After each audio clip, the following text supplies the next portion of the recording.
regular listener at our weekly gatherings, you notice that our fearless leader, CEO, founder, Tarek Johnson, is not on this call. So I'm sorry if you guys look forward to Tarek's commentary each week. You're going to be stuck this afternoon with me. I'll try to do all I can to make it as worthwhile as possible for all you folks. But again, this isn't really about us at all. It's about sharing really cool information in the franchise world. So as we do each week, can we just go back up a little bit to the agenda, Rahman, that we looked at in 5 minutes or less? Yeah. So today we're going to be covering a resale opportunity, which we do every week, with $3.8 million in total sales. Going to have a really nice conversation about Ace Hardware, whether that's a smart investment or not as a franchisee. We got a really cool testimonial, how one of our franchise empire husband and wife teams doubled down on business ownership. Again, another comment about one of these famous brand Jersey Mike, and is it worth it? And a little bit feedback on that. And also the same with another large brand, UPS. So we will get right into it, and let's see what happens. So first, our first little note to everybody on this call, whether you're currently using Franchise Empire or you plan to.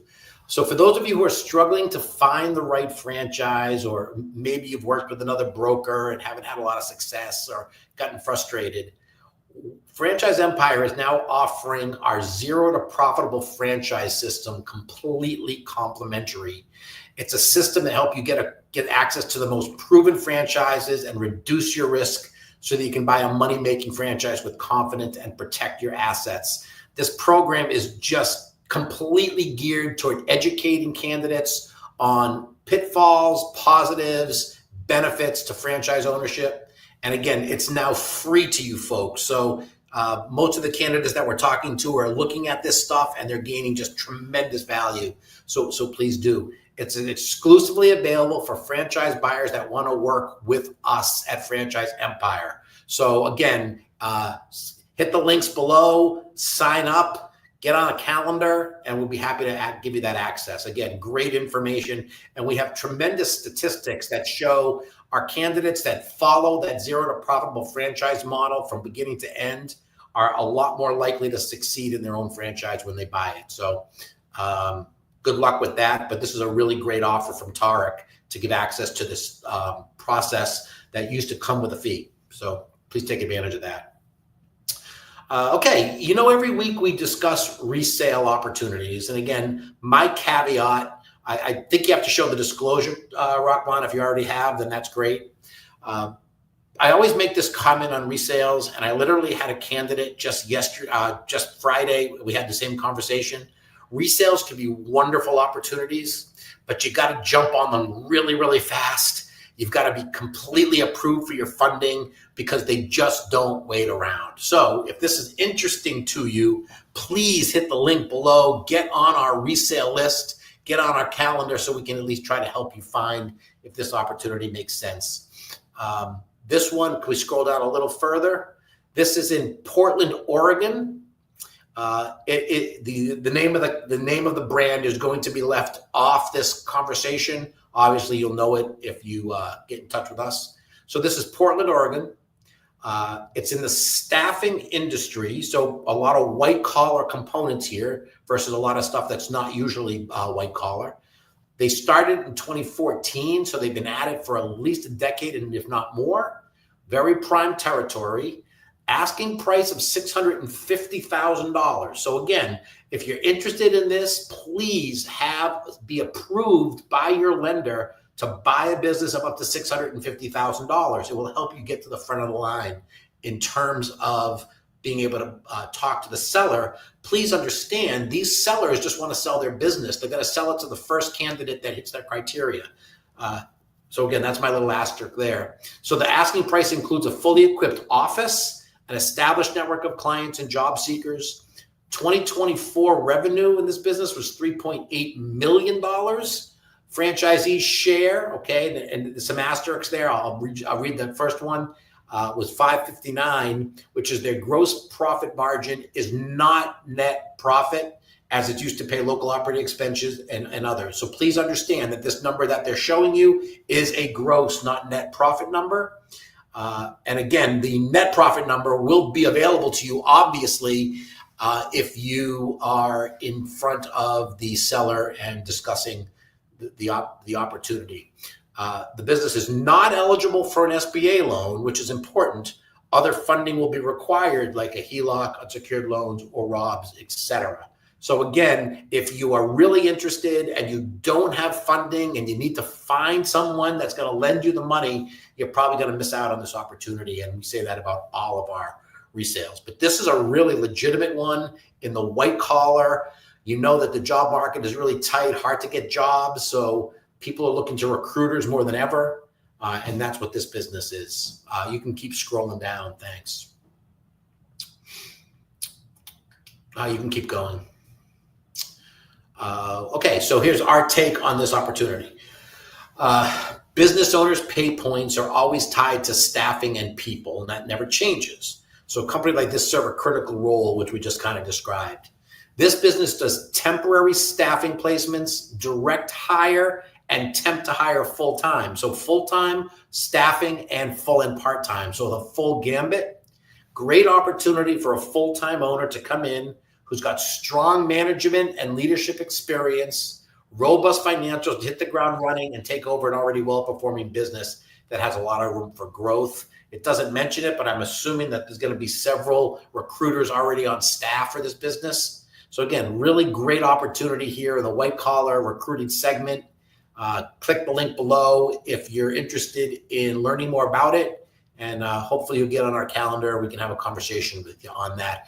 We have hundreds of resales every week. Every Monday, we get updated resale information from our franchisor partners. Again, sometimes it's like a needle in a haystack, but the only way to really find out if there's something in your area that's suitable to you is to click on the franchiseempire.com/resales and talk to one of our professionals on that. So we hope to hear from you soon when it comes to resale opportunities.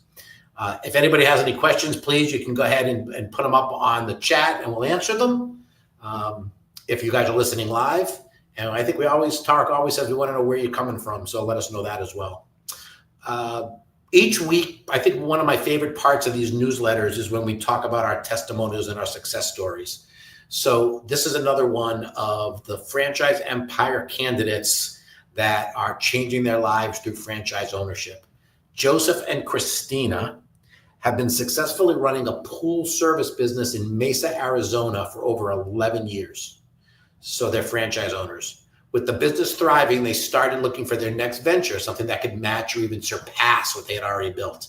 They came to us looking for a brand that aligned with their goals and gave them room to grow in their local area. We explored a couple different things. We looked at home services. We looked at other child and senior services. They finally, when we introduced them to pet services, they discovered that Woofie's Pet Services, everything clicked for them. Again, the pet service industry is booming. And for those who love pets and want to make a business and living out of supporting pets and pet services, this is exactly what Woofie's does. It made sense. The opportunity where they were was strong, and it allowed them to build a second business without stepping away from the one that they had already run. So again, this young couple is looking to add wealth, add revenue enhanced opportunities, and now they're on multiple businesses. So now they're officially Woofie's franchise owners, set to bring their services to the Gilbert, Arizona. We're really thrilled, and we're really happy that Franchise Empire can help them find their goal. So again, Woofie's is a great, great brand. And the pet services brands are just booming because technology has allowed these businesses, for the most part, to be home-based. So I know no one wanted me to talk about pet services today, but congratulations, Joseph and Cristina, for your acquisition of Woofie's, and we wish you nothing but the best in Arizona for you guys. You can keep going, Rockman, if you don't mind.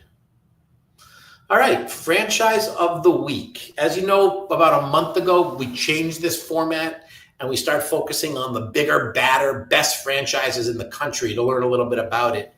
And When you say ACE, I don't really think you need to mention anything else, but ACE, the helpful place, we're going to be chatting about them as our franchise of the week today. A little bit about the history. So most people think Ace Hardware is just another big franchise, but it's really not. So in 1924, back in the years ago, 100 years ago, 4 small hardware store owners in Chicago had a problem. The big chains were crushing them on prices, so they teamed up to buy products together and save money. It's called a co-op. They called it ACE stores, and their mission was simple: help independent shops survive and thrive.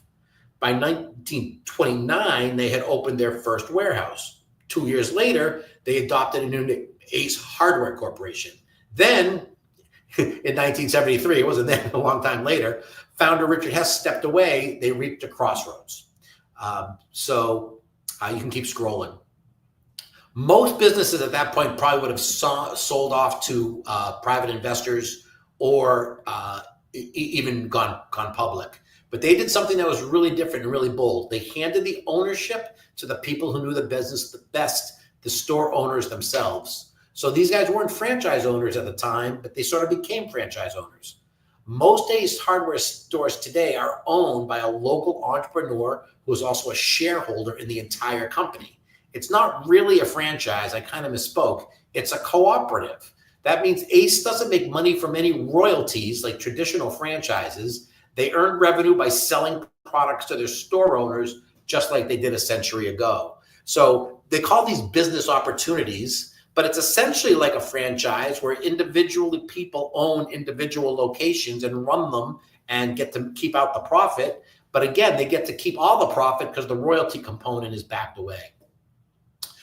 Every Ace store is not just another location, it's someone's legacy. This is why you'll see the names like Johnson's Ace Hardware or Pitkin's Ace on the front, because again, it's not a franchise, so the branding isn't as important. You can call it whatever you like. Today, they have over 6,000 stores around the world, with the majority that independently owned and operated by hardworking business owners who may be in your neighborhood. And customers get to feel that difference. While competitors focus on size, Ace focused on service. They ranked #1 in customer satisfaction for many, many years and are now planning to invest over $1 billion into that growth and remodeling. It's a model built on ownership, community, and trust. And now the question is, what would it look like to open one of your own? So again, so the cool thing about this as it relates to some of the things we talk about is this is a cooperative opportunity, not a franchise. You do not pay royalties versus in franchise models that you do.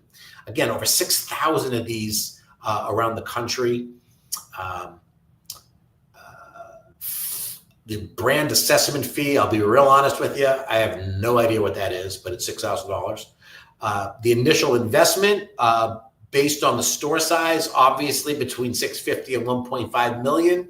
Again, you got to build these from the ground floor up. So this is a brick and mortar business. It's going to require a lot of capital to do that, which is why you need to have a minimum net worth of $700,000 and a minimum liquid capital requirement of $350 to be qualified financially to be a owner of one of the ACE cooperatives. Again, we talked about no royalties. So instead of paying royalties, you buy into the co-op by purchasing the stock. Owners sign an affiliation agreement, not a franchise agreement. It's not a fixed term franchise contract. Annual rebates, a portion of the fees paid on inventory purchases is rebated back year end. That's kind of typical of these kind of businesses. They want to give the owners a chance to get some of their money back because they bought all the product and they're buying it from ACE. A little bit about the ideal candidate. Who does well in these kind of businesses? Obviously, if you have retail or business operations experience, that's critical. Community-oriented leader. No matter what business you have, no matter how successful your brick and mortar is, there's always that involvement in the community and the give back portion that makes owners that much happier. Someone who's looking to do a long-term build. It's not a short-term flip. Their owners are in it for the long haul, building equity in their stores. And again, you might want to have the opportunity to buy, build, or acquire more than one. Obviously, financial preparedness is really key. It's a very expensive business to get involved with. And excited by ownership, not just operations. You're not just running a store. You're becoming a shareholder in one of the largest hardware co-ops in the world. So that's a cool story for Ace. And again, here's you can scroll down a little bit. I don't like to spend too much time on the FDD, but let's go through some of it. You can scroll down a little further. I'm not going to read this part. Is there a grid on this one or not? Is there a chart? No. Okay, so let's go up a little bit. I'm sorry about that, Rahman. Go to the first paragraph here. As you can tell, folks, this is the first time I'm reading this. You know what? I'm not going to spend any time on this today. You can get access to this information. All I would be doing is reading it. Their FDD is robust. If you're interested, again, click on franchiseempire.com/check territory. We will be happy to get the copy of the FDD into your hands. It will show, again, these are high revenue and margin businesses. You get equity in the business right away. As a co-op member, you own your store. No royalties, more margin, 100 years of brand power. Again, there's a lot to like. And again, not for nothing, but when you hear Ace Hardware, no one needs to tell you what it is. There's so many really good franchises out there that are emerging that people don't know the names of it. But when you hear Ace Hardware, it tells you everything that you need to know. Very high customer loyalty and satisfaction. Been ranked #1 in customer satisfaction 15 years running. And again, I think that's because they still have that small town feel.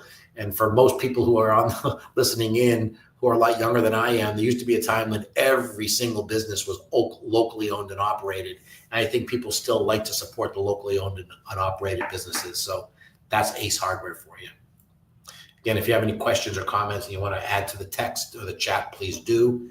And again, if you see it, if you want to see if this franchise is available in your area, or just check the availability for all franchises in your area, please click below, and it'll take you right to a form that you fill out your basic information, and one of our excellent franchise pros will get in touch with you. So we hope to see you then. And again, as Tarek does these beautiful Zero to Profitable franchise podcasts, the one that was done this week, you can keep going, please. So this one that he did, which again, you could watch on YouTube or listen to it on whatever platform to get your podcast, was for Jersey Mike's subs. And the question he asked is it worth it to buy a franchise of Jersey Mike's in 2025? So it's ranked #2 on the Entrepreneur's Franchise 500 for a reason, but is it still worth that investment? In this episode, Tarek will break down the costs, the earnings, the royalties, and the risks hiding inside that franchise disclosure document. Obviously, watch that if you have any interest in a Jersey Mike franchise, or again, a lot of the principles that he talks about in that podcast are pertinent to almost every business, specifically food. So again, what we try to do on these newsletters is give you guys some information, give you guys some upside to learn a little bit more. I think there's another one. If you can keep scrolling, Rahman. I didn't realize there was going to be 2. And also in the second episode that Tarek has made available, he talks about the same question with Jersey Mike's with the UPS store. Is the UPS a smart franchise investment? So if you want to learn about UPS and Jersey Mike's, and Tarek has been a franchise owner, as you guys know, I've been a franchise owner. Our brokers have been franchise owners. We've been through this before. So we have pretty good insight as to what makes a good franchise and what doesn't. Just because you know the name of it doesn't necessarily make it a good investment. And Tarek will break down all of it for both the UPS store and Jersey Mike's in his episodes this week. I think that takes us to the end of our newsletter. And again, it went a little quicker today because I know when Tarek's on, he likes to speak a little bit, and so do I. So I guess you guys benefit from getting all this information in a reduced timeline this week. But again, if you want to subscribe to our newsletter or stay up to date, please click www.franchiseempire.com/newsletter. Let us know where you're reading it from, where you are. If you want to have any questions about franchise opportunities, please click the link, get on our calendar, and we look real forward to speaking to you again. So thank you guys very much. I appreciate if you take time out of your day to listen to it live. These are dropped if you're subscribers, you get them on Sunday mornings. I do have a question. Oh, I think Allie put this question in. Since I'm in the industry, which franchises stand out the most to you? That's a loaded question, Allie. My goodness.